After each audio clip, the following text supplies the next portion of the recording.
நம்ம ஒவ்வொரு ஞாயிற்றுக்கிழமையும் தொடர்ந்து ஆண்டவர் ஒரே இரவுல செய்த மகத்துவமான அற்புதத்தை நாம் தியானித்து கொண்டு இருக்கிறோம். இந்த நாளிலும் கூட ஆண்டவர் செய்த ஒரு மிகப்பெரிய பயங்கரமான ஒரு அற்புதத்தை நாம் தியானிக்க போறோம். ஒரே இரவுல ஆண்டவர் செய்த ஒரு மிகப்பெரிய அற்புதத்தை, ரட்சிப்பை, விடுதலையை நாம் இன்றைக்கு சற்று நிமிடம் தியானிக்க போறோம். நாம் இன்னைக்கு தியானிக்க போற ஒரு நபர், அவர் யோசேப்பை குறித்து நாம் இந்த நாளில் தியானிக்க போறோம். தொடர்ந்து ஒவ்வொரு வாரமும் ஆண்டவர் செய்த காரியத்தை தியானித்து வருகிறோம். இந்த நாளில் கூட யோசேப்பின் வாழ்க்கையில ஆண்டவர் செய்த மாபெரும் அற்புதத்தை குறித்து நாம் தியானிக்க போறோம். யோசேப்பை பத்தி எல்லாருக்கும் தெரியும். யாக்கோபு அவன் ராகேலை மிகவும் நேசித்தான் என்று வேதம் சொல்லுகிறது. ராகேலுக்காக 14 வருஷம் அவன் வேலை செஞ்சான். அவனுடைய மாமாட்ட ஆடு மேய்ச்சான். அவ்வளோ கஷ்டப்பட்டு அந்த ராகேல அவன் திருமணம் பண்ணினான். ஆனா ராகேலுக்கு குழந்தை கிடையாது, குழந்தை இல்லை, ரொம்ப வருஷமா குழந்தை இல்லை. யாக்கோபுக்கு அந்த முதிர் வயதுல யோசேப்பை அவன் பெற்றான். எனவே யோசேப்பின் மேல் மிகவும் அன்பு வச்சிருந்தான். எல்லா பிள்ளைங்களை பார்க்கிலும் யோசேப்பின் மேல் அவன் நேசித்த மனைவியின் இடத்தில் பிறந்தபடியா 4 மனைவிகள்ல அவன் நேசித்த மனைவி ராகேல் இடத்தில் பிறந்தபடியால், அவன் ரொம்ப வருஷம் கழிச்சு பிறந்தபடியால் அவனுடைய தகப்பனாகிய யாக்கோபு அவன் மேல் மிகுந்த அன்பு வைத்திருந்தான் என்று வேதம் சொல்லுகிறது. அவன் மற்றவங்களை பார்க்கல, இவனுக்கு என்ன வஸ்திரம் கொடுத்திருந்தான்? பல வர்ண அங்கியை கொடுத்திருந்தான். பல வர்ண அங்கி என்றால் அதிகாரத்தை குறிக்கிறது. ஒரு புத்திர சுவிகார அந்த ஆசீர்வாதம் எல்லாவற்றையும் அவன் கொடுத்திருந்தான். அவ்வளவா நேசிச்சான். யோசேப்பு என்ன செய்வான்? அவன் தேவனுக்கு பயந்த ஒரு பையன். சின்ன வயசுலேயே ஆண்டவருக்கு பயந்து நடக்கான். பொல்லாப்புக்கு விலகி அவன் பரிசுத்தமாய் வாழ்ந்த ஒரு தேவ மனுஷன். அவனை குறித்து வேதம் சொல்லுகிறது, யோசேப்பு கனி தரும் திராட்சை செடி என்று வேதம் சொல்லுகிறது. ஹல்லேலூயா. யோசேப்பு என்ன செய்வான்னா, யாக்கோபுக்கு உள்ள மற்ற மனைவிகளுடைய பிள்ளைகள், சில்பால், பில்கால் என்ற அந்த வேலைக்காரிகளை அவன் திருமணம் செய்தான். அவருடைய பிள்ளைகள் துன்மார்க்கமாய் வாழ்ந்து வந்தார்கள் என்று வேதம் சொல்லுகிறது. அவங்க செய்யற அந்த துர்மார்க்கமான காரியத்தெல்லாம் அவங்க அப்பாட்ட சொல்லிடுவோம். இவங்க இப்படிலாம் செய்யறாங்க, தப்பு பண்றாங்கன்னு சொன்ன உடனே அவனுக்கு ரொம்ப கோபம். இவன் நமக்கு மேல இப்படி. அது மட்டும் இல்ல, அந்த நேரத்துல பார்த்து ஆண்டவர் யோசேப்புக்கு ஒரு தரிசனத்தை கொடுக்கிறார், ஒரு சொப்பனத்தை கொடுக்கிறார். அவனுக்கு எதிர்காலத்தை குறித்து, எதிர்காலத்துல யோசேப்பு எப்படி இருப்பாங்கிறத குறித்து ஒரு சொப்பனத்தை கொடுக்கிறார். 12 நட்சத்திரங்களும் அவனை, சூரியன், சந்திரன், 12 நட்சத்திரங்கள் அவனை வணங்குறத பார்க்கிறான். இதை யாக்கோபிட்ட சொல்றான், அவங்க சகோதரட்டெல்லாம் சொல்றான். அவன் நினைக்கிறான், சரி இவங்கெல்லாம் சந்தோஷப்படுவாங்க, நம்மளை ஆண்டவர் உயர்த்தும் போது நம்ம மூலமா இவனுக்கு ஆசீர்வாதம் வரப்போகுதுங்கிறத நினைச்சு சந்தோஷப்படுவாங்கன்னு நினைச்சு அவன் போய் சொல்றான். ஆனா வேதம் சொல்லுது, இன்னும் அவர்கள் அவனை பகைத்தார்கள், பொறாமப்பட்டார்கள். இவனை எப்படியாவது கொன்ற வேண்டியான்னு நினைச்சாங்க. அவனுடைய தகப்பனாகிய யாக்கோபு கூட அவனை கடிந்து கொன்றான். இன்னைக்கு யோசேப்புடைய தகப்பனுக்கு கூட அந்த புத்தி இல்லை. ஆண்டவர் தான் நம் மகனை குறித்து ஒரு பெரிய திட்டத்தை வைத்திருக்கிறார், அவனை குறித்து உலகத்துக்கே ஆசீர்வாதத்தை கொடுக்க போறார் என்கிற ஒரு திட்டத்தை வைத்திருக்கிறாருங்க உணர்வு அவனுக்கு இல்லை. அவன் சொல்றான், நானும் தாய் வணங்குவோமோ அப்படின்னு அவன் மிரட்டுறான். இந்த சூழ்நிலையில யோசேப்பின் சகோதரர்கள் ஆடு மேய்க்க சென்றிருந்தாங்க. யாக்கோபு உன்னுடைய சகோதரர்களுக்கு போய் இந்த உணவுகளை, நல்ல பலகாரங்கள், பண்டங்கள் எல்லாம் போய் பார்த்து சுக செய்தியை விசாரிச்சுட்டு கொடுத்துட்டு வான்னு அனுப்பி விடுறான். இவனும் வெகுளியா போறான். நம்முடைய சகோதரர்கள் நல்லா இருக்கணும்னு சொல்லி அவன் போறான். ஆனா அவங்க பார்க்காங்க, சொப்பனக்காரன் வந்துட்டான்னு சொல்லி அவனை பிடிச்சி அவனை முதல்ல ஒரு குழியில தூக்கி போட்டாங்க. திரும்ப அதுல இருந்து எடுத்து இஸ்மவேலர்கள்ட்ட வித்துட்டு அவனுடைய வஸ்திரத்தை கலத்தி அதுல ஒரு ஆட்டை அடிச்சு அந்த ரத்தத்தை ஊத்தி அவங்க அப்பாட்ட போய் கொடுத்து, யோசேப்பு மறிச்சிட்டான், ஏதோ ஒரு கொடிய மிருகம் அவனை பீறி போட்டுட்டுன்னு சொல்லிட்டு அவங்க நினைச்சாங்க அவ்வளோதான், இனிமே யோசேப்பை வித்தாச்சு, யோசேப்பு முடிஞ்சான், அவ்வளோதான், அவன் தரிசனம் இங்கே நிறைவேறும், அவன் சொப்பனை எப்படி நிறைவேறும்னு நம்ம பார்ப்போம்னு சொல்லி அவங்க ஏதோ அவங்க மூளையில் ஏதோ செஞ்சிட்டோம், நம்ம ஏதோ பெரிய சாதிச்சிட்டோம், ஏதோ அவனை ஓச்சிட்டோம் அழிச்சிட்டோம்னு நினச்சி அவங்க நினச்சிட்டு இருக்கிறாங்க. ஆனால் கர்த்தர் யோசேப்போடு கூட இருந்தார் என்று வேதம் சொல்கிறது. ஹல்லேலூயா. அவனை எகிப்துக்கு கொண்டு போய் போர்த்திபாட்ட அந்த இஸ்மவேலர்கள் வித்துட்டாங்க. அந்த இடத்துலையும் கர்த்தர் யோசேப்போடு இருந்தார். அவன் காரிய சித்தி உள்ளவனாய் இருந்தான் என்று வேதம் சொல்லுகிறது. அந்த இடத்துல அவனுக்கு மிக சோதனைகள்லாம் வருது. போர்த்திபாருடைய மனைவி அவன்கிட்ட தகாத விதமா நடக்க நினைக்கிறான். அந்த இடத்துலையும் அவன் அந்த பாவத்தை ஜெயிச்சிட்டான். ஆண்டவருடைய பலத்தினால் அந்த பாவத்தை ஜெயிச்சிட்டான். பின்பு அங்க தவறான குற்றச்சாட்டு அவன் மேல விழுது. திரும்ப சிறைச்சாலையில அவன் தள்ளப்படுறான். செய்யாத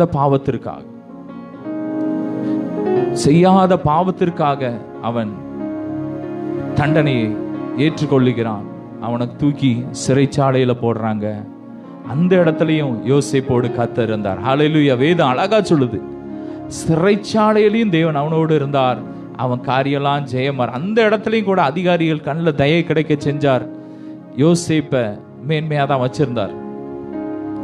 நம்ம எந்த இடத்துல இருந்தாலும், ஒருவேளை நீங்க நினைக்கலாம், நான் இந்த சின்ன பிசினஸ் தான் பண்றேன், நான் ஒரு சின்ன ஊழியத்தை பண்றேன், எந்த நீங்க செஞ்சாலும் உங்க கூட கர்த்தர் இருக்கும்போது உங்க காரியத்தை அவர் வாய்க்க பண்ணுவார். ஹல்லேலூயா.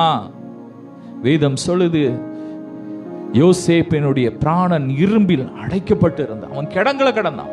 அவனை சங்கிலியால கட்டி போட்டிருந்தாங்க. மிகவும் நெருக்கப்பட்டான். சில ஆண்டுகள் மிகுந்த உபத்திரத்தின் மத்தியிலே நடந்து போனான். அவன் ஆண்டவரை நோக்கி கூக்குறான், ஆண்டவரை நோக்கி கதறான். ஆனா நாள் ஒன்று வந்தது. யோசேப்பின் 30வது வயதுல கர்த்தர் அவனுக்காக ஒரு திட்டத்தை செய்கிறார். அவனை விடுவிப்பதற்காக கர்த்தர் அவனுக்கு கொடுத்த தரிசனத்தை நிறைவேற்றுவதற்காக ஆண்டவர் கிரியை செய்ய ஆரம்பிக்கிற ஒரு இரவுல ஆண்டவர் கிரியை செய்ய ஆரம்பிக்கிறார். வாசிக்கலாம். ஆதியாகமம் 41:1 எடுக்கலாம்.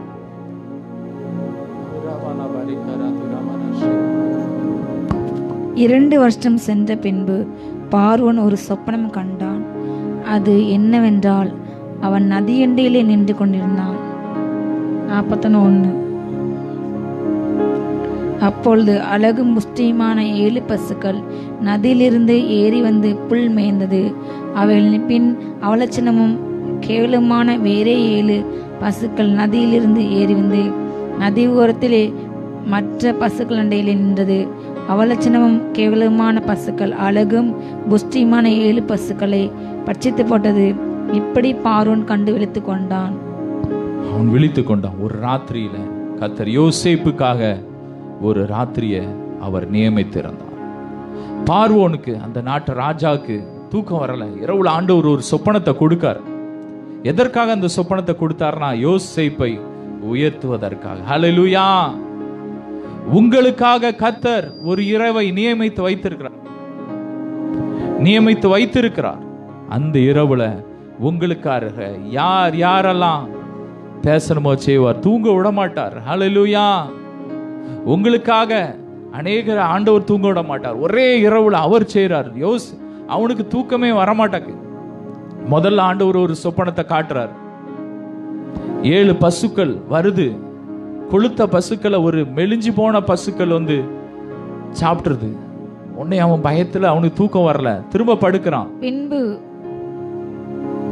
மறுபடியும் அவன் நித்திரை செய்து 2ஆம் சொப்பனம் கண்டான். நல்ல செழுமையான 7 கதிர்கள் ஒரே தாளிலிருந்து ஓங்கி வளர்ந்தது. பின்பு சாவியானதும் கீழ்காற்றினால் தீர்ந்ததுமான 7 கதிர்கள் முளைத்தது. சாவியான கதிர்கள் செழுமையும் நெறிமேனியுமான அந்த 7 கதிர்களையும் விழுங்கி போட்டது. அப்பொழுது பார்வோன் விழித்துக் கொண்டு அது சொப்பனம் என்று அறிந்தான். ஹல்லேலூயா. திரும்ப போய் படுக்கிறான். திரும்ப ஒரு சொப்பனத்தை கொடுக்கார். நல்ல செழிப்பான் காஞ்சி போன அந்த வயல்ல உள்ள அந்த கதிர்கள்லாம் என்ன ஆச்சுன்னா, செழிப்பான வயலை விழுங்கி போட்டுட்டு திரும்பியும் எந்திரிச்சிட்டு அவன் ஒரு சொப்பனம் கண்டவன் சொல்லி காலையில் விழிச்சிட்டு அவனுடைய பிரதானிகளை, அவனுக்கு கீழே உள்ள அமைச்சர்களெல்லாம் கூப்பிட்டு நம்முடைய தேசத்தில் உள்ள, சொல்லுங்க, தொடர்ந்து வாசிக்கலாம். காலமே பார்வோனுடைய மனம் கலங்கி கொண்டிருந்தது. அப்பொழுது அவன் எகிப்தில் உள்ள சகல மந்திரவாதிகளையும் சகல சாஸ்திரிகளையும் அழைப்பித்து அவர்களுக்கு தன் சொப்பனத்தை சொன்னான். ஒருவராலும் அதன் அர்த்தத்தை பார்வோனுக்கு சொல்லக்கூடாமல் போயிற்று. அப்பொழுது பானபாத்திரக்காரரின் தலைவன் பார்வோனை நோக்கி, நான் செய்த குற்றம் இன்றுதான் என் நினைவில் வந்தது. பார்வோன் தம்முடைய ஊழியக்காரர் மேல் கடுங்கொம்ப கொண்டு என்னையும் சுயம்பாகிகளின் தலைவனையும் தலையாரின் அதிபதி வீடாகிய சிறைச்சாலையில் வைத்திருந்த காலத்திலே நானும் அவனும் ஒரே ராத்திரியில் வெவ்வேறு பொருள் கொண்ட சொப்பனம் கண்டோம். அப்பொழுது தலையாரிகளின் அதிபதிக்கு வேலைக்காரனாகிய எபிரேய பிள்ளையாண்டான் ஒருவன் அங்கே எங்களோடு இருந்தான். அவனிடத்திலே அவைகளை சொன்னோம். அவன் நாங்கள் கண்ட சொப்பனங்களுக்குரிய வெவ்வேறு அர்த்தத்தின்படி எங்கள் சொப்பனத்தின் பயனே சொன்னான். அன்று எங்களுக்கு சொல்லிய அர்த்தத்தின்படியே நடந்தது. என்னை திரும்ப என் நிலையிலே நிறுத்தி அவனை தூக்கி போடுவித்தார் என்றான். அப்பொழுது பார்வோன் யோசேப்பை அழைப்பித்தான். அவனை தீவிரமாக காவல் கிடங்கிலிருந்து கொண்டு வந்தார்கள். அவன் சவரமண்ணை கொண்டு வேறு வஸ்திரம் தரித்து பார்வோனிடத்தில் வந்தான். ஹல்லேலூயா.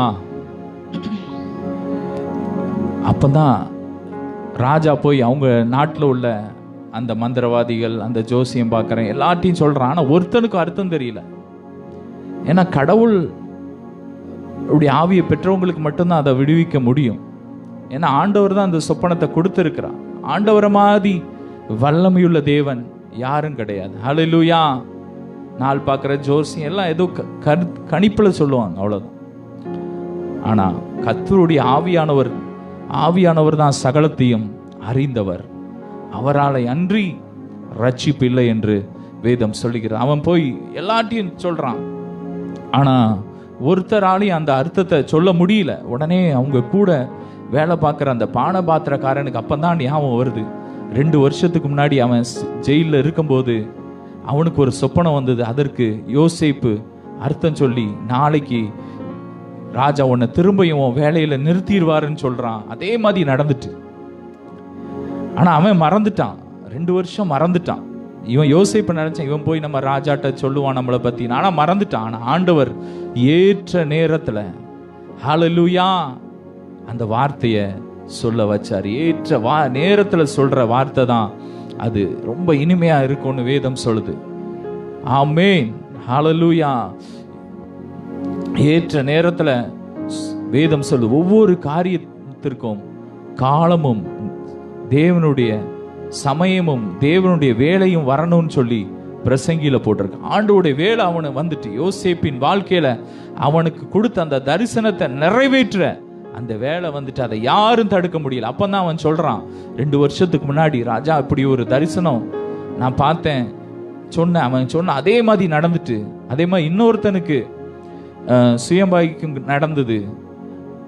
எனவே யோசேப்பு கூப்பிட்டு அவனே ராஜா சொல்றான், அந்த பிள்ளையாண்டான உடனே கூப்பிடு, அந்த எபிரேய பிள்ளையாண்டான உடனே கூப்பிடுன்னு சொல்லி யோசேப்பு அந்த இடத்துல வாசிக்கிறோம். அழகா போட்டிருக்கு. யோசேப்பு தீவிரமாய் என்ன செய்யப்பட்டானா, காவல் கிடங்குல இருந்து வெளியே கொண்டு வரப்பட்டான். அடுத்தது போட்டிருக்கு, சவரம் பண்ணப்பட்டான். அவன் சேவ் பண்ணாங்க. அவனுக்கு புதிய வஸ்திரத்தை கொடுத்தாங்க. அத்தனை வருஷம் 13 வருஷம் பழைய வஸ்திரம் போட்டிருந்தான். அவனுடைய பிராணன் இரும்பில அடைப்பட்டு இருந்தது. அவன் காவல் கிடங்களை கடந்தான். ஆனா ஒரே இரவுல கர்த்தர் ஒரு அற்புதத்தை செய்தார். முந்து நாள் வரைக்கும் அவன் எப்படி இருந்தான், தாடியெல்லாம் வளர்த்து ஒரு அழுக்கு ட்ரெஸ்ஸை போட்டு ஒரு கைதி வஸ்திரத்தை போட்டு அவன் வேதனையின் மத்தியில புலம்பிக் கொண்டு, ஆண்டவர் எனக்கு இப்படி தரிசனம் கொடுத்தாரே, ஆனா என் வாழ்க்கையில இப்படி நடக்குதுன்னு சொல்லி அவன் வேதனையோடு இருந்தான். ஒரே இரவுல கர்த்தர் அவன் வாழ்க்கையில அற்புதத்தை செய்தார். அடுத்த நாள் அவன் காவல் கிடங்குல இருந்து விடுதலை ஆயிட்டான். 13 வருஷம் சிறை வாழ்விலிருந்து விடுதலை. அடுத்தது உடனே அவன் தாடியெல்லாம் சேவ் பண்றாங்க, புதுசா மாத்துறாங்க, அவனை அழகாக்குறாங்க. அடுத்தது புதிய வஸ்திரத்தை கொடுக்கறாங்க. அவன் போய் ராஜா முன்னாடி நிக்கிறான். வாசிக்கலாம். தொடர்ந்து அதை வாசிக்கலாம். ராஜா பார்வோன் யோசேப்பை நோக்கி, ஒரு சொப்பனம் கண்டேன், அதன் அர்த்தத்தை சொல்ல ஒருவரும் இல்லை. நீ ஒரு சொப்பனத்தை கேட்டால் அதன் அர்த்தத்தை சொல்லுவாய் என்று உன்னை குறித்து நான் கேள்விப்பட்டேன் என்றான். அப்பொழுது யோசேப்பு பார்வோனுக்கு பிரதியுத்தரமாக, நான் அல்ல, தேவனே பார்வோனுக்கு அவன் சொல்றான் பாருங்க, செய்வான் என்றான். நான் அல்ல, தேவனே மங்களகரமான வார்த்தைகளா சொல்வார். தாழ்மை யோசேப்புக்குள்ள, அந்த தாழ்மை. நான் பெரியவன், எனக்கு அந்த வரம் இருக்குன்னு சொல்லல, தேவனே அதை சொல்லுவாருன்னு சொல்லி தன்னை தாழ்த்தினான். திரும்ப அந்த பார்வோன் அவன்ட்டு அந்த சொப்பனத்தெல்லாம் சொல்றான். தொடர்ந்து இப்படி நான் சொப்பனம் பார்த்தேன் சொல்லும்போது அவனுக்குள்ள இருந்து ஆவியானவர் பேசுறார். யோசேப்பு சொல்றான், என்ன சொல்றான்? பார்வோனுக்கு நான் தான் செய்ய வேண்டிய காரியம் இதுவே, தேவன் தாம் செய்ய போகிறதை பார்வோனுக்கு காண்பித்திருக்கிறார். எகிப்து தேசமெங்கும் பரிபூர்ணமான விலை உண்டாயிருக்கும் 7 வருஷம் வரும். அதன் பின் பஞ்சம் உண்டாயிருக்கும் 7 வருஷம் வரும். அப்பொழுது எகிப்து தேசத்தில் அந்த பரிபூர்ணமெல்லாம் பறிக்கப்பட்டு போகும். அந்த பஞ்சம் தேசத்தை பாழாக்கும். வரப்போகிற மகா கொடுமையான பஞ்சத்தால் தேசத்திலே முன்னிருந்த பரிபூர்ணமெல்லாம் ஒளிந்து போம். இந்த காரியம் தேவனால் நிச்சயிக்கப்பட்டிருக்கிறது என்பதையும் தேவன் இதை சீக்கிரத்திலே செய்வார் என்பதையும் குறிக்கும் பொருட்டு இந்த சொப்பனம் பார்வோனுக்கு இரட்டித்தது. ஆகையால் விவேகம் ஞானமுள்ள ஒரு மனுஷனை தேடி அவனை எகிப்து தேசத்துக்கு அதிகாரியாக பார்வோன் ஏற்படுவாராக. இப்படி பார்வோன் செய்து தேசத்தின் மேலே விசாரணைக்காரரை வைத்து பரிபூர்ணமுள்ள 7 வருஷங்களில் எகிப்து தேசத்திலே விளையும் விளைச்சலில் 1/5 பங்கை வாங்கும்படி செய்வாராக. அவர்கள் வரப்போகிற நல்ல வருஷங்களில் விளையும் தானியங்களை எல்லாம் சேர்த்து பட்டணங்களில் ஆகாரம் உண்டாயிருக்கும்படிக்கு பார்வோனுடைய அதிகாரத்துக்குள்ளாக தானியங்களை பத்திரப்படுத்தி வைப்பார்களாக. தேசம் பஞ்சத்தினால் அழிந்து போகாதபடிக்கு அந்த தானியம் இனி எகிப்து தேசத்திலே உண்டாகும் பஞ்சமுள்ள 7 வருஷங்களுக்காக தேசத்திற்கு ஒரு வைப்பாய் இருப்பதாக என்றான். இந்த வார்த்தை பார்வோனுடைய பார்வைக்கும் அவன் ஊழியக்காரர் எல்லாருடைய பார்வைக்கும் நன்றாய் கண்டது. ஹல்லேலூயா. யோசேப்பு அந்த சொப்பனத்துக்கு அர்த்தம் சொல்றான். 7 வருஷம் எகிப்துல பஞ்சம் வரும், முதல்ல செழிப்பு வரும் 7 வருஷம். அந்த செழிப்பான நாட்கள்ல நம்ம என்ன பண்ணணும்னா தானியத்தெல்லாம் சேர்த்து வச்சிடணும். அப்புறம் 7 வருஷம் மிகுந்த ஒரு பஞ்சம் வரும், அந்த நாட்களுக்கு இது யூஸ் ஆகும்னு சொல்லி அவன் அதுக்கு அர்த்தத்தை சொல்றான். அப்ப சொல்றான், தேவனுடைய ஆவியை தொடர்ந்து வாசிக்கலாம். அப்பொழுது பார்வோன் தன் ஊழியக்காரரை நோக்கி, தேவ ஆவியை பெற்ற இந்த மனுஷனை போல வேறொருவன் உண்டோ என்றான். ஹல்லேலூயா. தேவனுடைய ஆவியை பெற்ற இந்த மனுஷனை போல வேறொரு மனுஷன் பூமியிலே இல்லைங்க. ஹல்லேலூயா. பார்வோன் யோசேப்பை நோக்கி, தேவன் எல்லாவற்றையும் உனக்கு வெளிப்படுத்தியிருக்கிறபடியால் உன்னை போல் விவேகம் ஞானமுள்ளவன் வேறொருவனும் இல்லை. உன்னை போல யாரும் கிடையாதுன்னு சொல்லி ஒரு ராஜா புகழ்ற அளவுக்கு கர்த்தர் அவனை உயர்த்தினார். ஹல்லேலூயா. ஒரே இரவுல ஒரு ராஜா, ஒரு தேசத்தின் ராஜா எகிப்து. இந்த நாள்ல எப்படி அமெரிக்கா வல்லரசு நாடா இருக்குதோ அதே மாதிரி அந்த நாட்கள்ல எகிப்து தான் பெரிய நாடு. அந்த நாட்டு ராஜா சொல்றான், இவனை போல விவேகம் உள்ள ஒரு தேவனுடைய ஆவியை பற்ற ஒரு தேவ மனுஷன் யாருமே பூமியிலே கிடையாதுன்னு சொல்றான். தொடர்ந்து அவன் சொல்றான், நீ தான் அந்த மனுஷன், உன்னைதான் நான் நியமிக்க போறேன்னு சொல்லி, நீ என் அரண்மனைக்கு அதிகாரியாக இருப்பாய். உன் வாக்கின்படியே என் ஜனங்கள் எல்லாரும் அடங்கி நடக்க கடவர்கள். சிங்காசனத்தில் மாத்திரம் உன்னிடம் நான் பெரியவனாய் இருப்பேன் என்றான். ஹல்லேலூயா.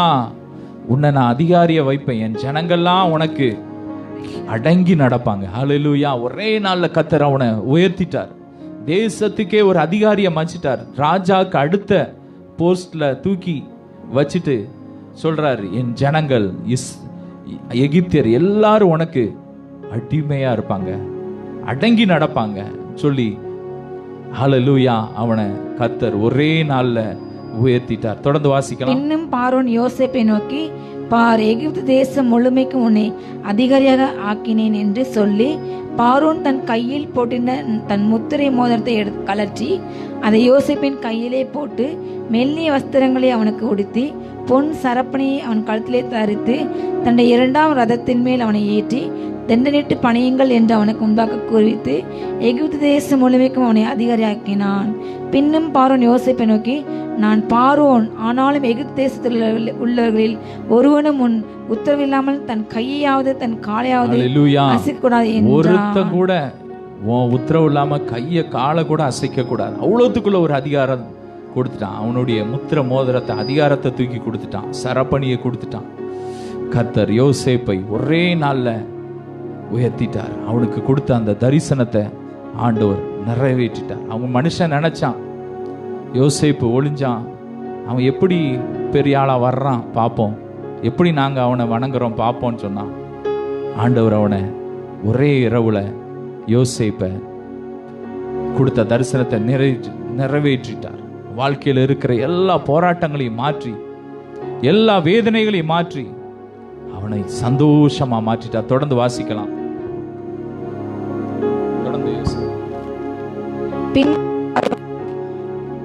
மேலும் பார்வோன் யோசேப்புக்கு சாப்நாத் பன்னேயா என்கிற பெயரை இட்டு ஓன் பட்டணத்து ஆசாரியனாகிய போத்திப்ராவின் குமாரத்தியாக ஆஸ்நாத்தை அவனுக்கு மனைவியாக கொடுத்தான். யோசேப்பு எகிப்து தேசத்தை சுற்றி பார்க்க புறப்பட்டான். திரும்ப யோசேப்புக்கு உடனே நல்ல ஒரு அந்த நாட்டிலே ஒரு பெரிய ஒரு ஆசாரியனுடைய மகளை ஆஸ்நாத்தை திருமணம் செய்தான். திரும்ப அந்த அதிகாரத்திலே போட்டிருக்கு. அவனுக்கு உடனே 2 குழந்தை பிறக்குது. யோசேப்பு, என் வருத்தம் யாவையும் என் தகப்பனுடைய குடும்பம் அனைத்தையும் நான் மறக்கும்படி தேவன் என்னை பண்ணினார் என்று சொல்லி மூத்தவனுக்கு மனாசே என்று பெயரிட்டான். சிறுமைப்பட்டிருந்த தேசத்திலே தேவனை பழுக பண்ணினார் என்று சொல்லி இளையவனுக்கு எப்ராயிம் என்று பெயரிட்டான். ஹல்லேலூயா. அவனுக்கு 2 குழந்தைய தேவன் கொடுக்கிறார். 2 ஆண் குழந்தைய கொடுத்தார். முத பையனுக்கு அவன் பேர் இடுறான். தகப்பன் வீட்டையும் குறித்த அவனுக்கு இருந்த பாரத்தை கர்த்தர் எனக்கு மறக்க செய்தார் என்று சொல்லி அவனுக்கு மனாசே என்று பெயரிட்டான். 13 வருஷம் அவனுக்கு தகப்பனுக்கு சொந்த செல்ல பிள்ளை. அவன் எவ்வளவு வேதனைப்பட்டான். அவன் தகப்பனை நினைச்சு அவன் வேதனையில இருந்தான். அவ்வளோ போராட்டத்துல என்ன தகப்பனை விட்டு பிரிச்சுட்டாங்களேன்னு சொல்லி வேதனையில இருந்தான். ஆண்டவர் அந்த வேதனையை மறக்க செய்தார். அவனுக்கு ஒரு குழந்தையை கொடுத்து கர்த்தர் அவனை ஆறுதல் படுத்தினார். 2வது குழந்தைய குறித்து சொல்றான், நான் சிறுமைப்பட்ட தேசத்திலே கர்த்தர் என்னை பழுக பண்ணினார் என்று சொல்லி அவனுக்கு எப்ராயிம் என்று பெயரிட்டான். ஹல்லேலூயா. உங்க வாழ்க்கையில் எதை எதை நீங்க இழந்திருக்கிறீங்களோ, ஒருவேளை பணத்தை இழந்திருக்கலாம், சுகத்தை இழந்திருக்கலாம், உங்களுக்கு அருமையானவர்கள் இழந்திருக்கலாம். ஆனா ஆண்டவர் ஏதோ விதத்துல கர்த்தர் உங்கள் வேதனைகளை எல்லாம் ஒரு இமைப்பொழுதுல அவர் மறக்க செய்வார். அடுத்து அந்த வசனத்துல போட்டு அவனுடைய 2வது பையனுக்கு என்ன சொல்றான்னா, நான் சிறுமைப்பட்டு இருந்த தேசத்துல கர்த்தர் என்னை பழுக பண்ணினார். எந்த இடத்துல வெட்கத்தை அனுபவித்தீர்களோ, வேதனை அனுபவித்தீர்களோ, சிறுமைப்பட்டீர்களோ, பொல்லாத மனிதர்கள் உங்களை பரியாசித்தார்களோ, நிந்தித்தார்களோ, அதே இடத்துல கர்த்தர் உங்களை பழுகி பெருக பண்ணுவார். அநேகர் கண் காணத்தக்க கர்த்தர் உங்களை பழுகி பெருக பண்ணுவார். உங்கள் சிறுமையை மாற்றும் ஒரு இமைப்பொழுதுல, ஒரு இரவு போதும் உங்க வேதனையெல்லாம் மாற்றுறதுக்கு. உங்களுக்காக ஒரு இரவை அவர் நியமித்திருக்கிறார். அந்த இரவுல கர்த்தர் உங்களுக்காக வழக்காடுவார், உங்களுக்காக ஒரு வழியை திறப்பார், ஒரு சூழ்நிலையை மாற்றுவார். எப்படி யோசேப்புக்காக பார்வோனுக்கு ஒரு சொப்பனத்தை கொடுத்து அவனை உயர்த்துவதற்கு ஒரு வழியை உண்டாக்குவாரோ, கர்த்தர் வழியை இல்லாத இடத்துல ஒரு நாள் ஒரு இரவு உங்களுக்காக வழியை உண்டாக்குவார். ஒரு இமைப்பொழுதுல உங்க எல்லா பிரச்சனையும் மாறும், உங்க வியாதி மாறும், வேதனை மாறும், கடன் மாறும், தரித்திரம் மாறும். ஆனா நீங்க செய்ய வேண்டிய எல்லாம் பொறுமையோடு காத்திருக்கணும். இதுக்கு பொறுமையாய் காத்திருக்கிற நாட்கள் நிறைய பேர் இருப்பாங்க. பொறுமை இல்லாம இவ்வளவு நாள் காத்திருந்துட்டேன் என்னன்னு சொல்லி பின்வாங்கி போயிருவாங்க. ஆனா பொறுமையோடு தாவீது சொல்றான், கர்த்தருக்காக பொறுமையோடு காத்திருந்தேன், அவர் என்னிடமாய் சாய்ந்து என் கூப்பிடுதலுக்கு பதில் கொடுத்தார். யோசேப்பு பொறுமையோடு காத்திருந்தான். 13 வருஷம் பொறுமையோடு காத்திருந்தான். எத்தனையோ போராட்டங்கள், நிந்தைகள், பாவம் செய்யாமலே தவறான குற்றச்சாட்டுதல், எல்லாவற்றையும் சகித்த அந்த சூழ்நிலையில் ஆண்டவர் அவன் மறுதலிக்கல, ஆண்டவரை மகிமைப்படுத்தினான், ஆண்டவருக்கு உண்மையா வாழ்ந்தான். நாளொன்று வந்தது, கர்த்தர் யோசேப்பை உயர்த்தினார். அந்த அதிகாரத்துல கடைசி வசனத்தை வாசிக்கலாம். சகல தேசங்களிலும் பஞ்சம் கொடுதாயிருந்தபடியால் சகல தேசத்தார்களும் யோசேப்பினிடத்திலே தானியம் கொள்ளும்படி எகிப்துக்கு வந்தார்கள். ஹல்லேலூயா. முதல்ல எகிப்தியர்லாம் வந்து அவன்கிட்ட வந்து தானியத்தை வாங்கிட்டு போறாங்க. அப்புறம் உலகம் ஃபுல்லா கொடிய பஞ்சம் இருக்கு, சகல தேசத்துல உள்ள ஜனங்களும் வந்து ஆகாரத்தை வாங்கிட்டு போறாங்க. ஆபிரகாமுக்கு ஆண்டவர் வாக்குத்தத்தம் பண்ணினார், உனக்குள்ளும் உன் சந்ததிக்குள்ளும் பூமியில் உள்ள வம்சங்கள் எல்லாம் ஆசீர்வதிக்கப்படும். யோசேப்பு ஆபிரகாமின் சந்ததி, ஆபிரகாமுடைய பையன் ஈசாக்கு, ஈசாக்குடைய பையன் யாக்கோபு, யாக்கோபுடைய பையன் தான் அந்த யோசேப்பு. யோசேப்பின் மூலமாய் அந்த வாக்குத்தத்தம் நிறைவேறிட்டு, உனக்குள்ளும் உன் சந்ததிக்குள்ளும் பூமியில் உள்ள வம்சங்கள் எல்லாம் ஆசீர்வதிக்கப்படும். பூமியில் உள்ள எல்லாரும் வந்து யோசேப்பின் மூலமாய் ஆசீர்வதிக்கப்படுவாங்க. ஒருவேளை நீங்க நினைக்கலாம், அந்த நாள்ல நான் எனக்கே பாரமா இருக்கிறேன் சொல்லி நீங்க புலம்பிட்டு இருக்கலாம். ஆனால் நாள் ஒன்று வரும், உங்கள் மூலமாய் பூமியே ஆசீர்வதிக்கப்படும். ஹல்லேலூயா. சகல தேசத்தார் உங்கள் மூலமாய் ஆசீர்வதிக்கப்படுவார். அதற்கு பின்பாக இஸ்ரவேல்ல கொடிய பஞ்சம் உண்டானபடியால் யோசேப்பின் சகோதரர்கள்லாம் வர்றாங்க, வந்து அவன் காலில் விழுறாங்க. அப்போ அந்த வாக்குத்தத்தம் நிறைவேறுது. ஹல்லேலூயா. ஒருவனுடைய வழி கர்த்தருக்கு பிரியமாயிருந்தால் அவனுடைய சத்துருக்களும் அவனோடு சமாதானம்படி செய்வான். யோசேப்பின் காலில் விழுந்து அவங்களும் தானியம் வாங்குறாங்க. அப்புறம் யோசேப்புடைய தகப்பன் வர்றான், அவன் வாழ்க்கையில எல்லாம் திரும்ப வந்துடுது. ஹல்லேலூயா. அவன் இழந்த தகப்பனுடைய அன்பு அவனுக்கு திரும்ப கிடைக்குது. அவனுடைய தம்பி பெஞ்சமின் திரும்ப வந்துடுறான், எல்லாரும் வந்துடுறான். அவன் வாழ்க்கையில இழந்த எல்லாவற்றையும் கர்த்தர் ஒரு இமைப்பொழுதுல திரும்ப கொடுத்தா. ஒரே இரவுல கர்த்தர் யோசேப்பின் வாழ்க்கையில மாபெரும் அற்புதத்தை செய்தார். அதே தேவன் இன்று உயிரோடு இருக்கிறார், உங்களுக்குள் இருக்கிறார். அவருக்கு தெரியும் உங்க உபத்திரம், அவருக்கு தெரியும் உங்க வேதனை, அவருக்கு தெரியும் உங்க கண்ணீர், அவருக்கு தெரியும். ஒரே இரவுல உங்க பிரச்சனைகளை எல்லாம் மாற்றி உங்களை தேசத்துல பழுகி பெருக பண்ணுவார். ரபல அப்படியே கண்களை மூடி கையை உயர்த்தி, ரிபல தேசத்தில் பழுகும்படி நமக்கு இடம் உண்டாக்கினா, ரெகபோ தொடங்கி விட்டது உனக்கு, ரெகபோ தொடங்கி விட்டது. நான் உனக்கு போதித்து நீ நடக்கும் பாதையை நாள்தோறும் காட்டுவேன், பயப்படாதே. உன்மேலன் கண் வைத்து ஆலோசனை சொல்லுவேன், அறிவுரை நான் சொல்லுவேன். ஒரு நிமிடம் அவருடைய கோபம், ஆனால் தயவோ நீடிய வாழ்வு. சாயங்காலத்திலே அழுகை தங்கும், விடிய காலத்திலே களிப்புண்டா. அன்புலே சப்பா, இந்த நாள்ல கூட யோசேப்பின் வாழ்க்கையில நீ செய்த மாபெரும் அற்புதத்தை நாங்கள் தியானித்த மாட்டோம். என் பிள்ளைங்க எந்த இடத்துல வெக்கத்தை அனுபவிக்கிறாங்களோ அதே இடத்துல ஒரு இமைப்பொழுதுல அவங்க வேதனையெல்லாம் மாற்றி அவங்கள சந்தோஷப்படுத்த போறீங்கப்பா. நன்றி. ஒவ்வொருவரையும் ஆசீர்வதிங்க, ஒவ்வொருவரையும் ஆசீர்வதிக்கிற வேளையில நம்முடைய கரம் கூட இருக்கட்டும் ஆண்டவர். யோசேப்போடு இருந்தது போல நீர் ஒவ்வொருத்தரோடு இருக்கிறீர் ஆண்டவரே. ஒவ்வொருத்தரையும் ஆறுதல் படுத்துங்கப்பா. யோசேப்பின் வாழ்க்கை மூலமாய் ஒவ்வொருத்தர் வாழ்க்கையிலும் அநேக பாடங்களை கற்றுக் கொடுப்பீராக. ஒவ்வொருத்தர் வாழ்க்கையிலும் ஆண்டவரே ஒரு ஆறுதலை கட்டளிடுவீராக. மிக்கத்தை அனுபவித்த சகல தேசத்தின் கீர்த்தியும் புகழ்ச்சியுமா வைப்பீராக. ஆசீர்வதிங்க, பெருக பண்ணுங்க. இயேசுவின் மூலம் வேண்டிக் கொள்கிறோம் நல்ல பிதாவே, ஆமேன் ஆமேன். எல்லாரும் இணைந்து சொல்லுவோம். என் ஆத்மாவே கர்த்தரை ஸ்தோத்திரி, என் முழு உள்ளமே அவருடைய பரிசுநாமத்தை ஸ்தோத்திரி. என் ஆத்மாவே கர்த்தரை ஸ்தோத்திரி, கர்த்தர் செய்த சகல பாரங்களையும் மறவாதே. Hallelujah. God bless you all.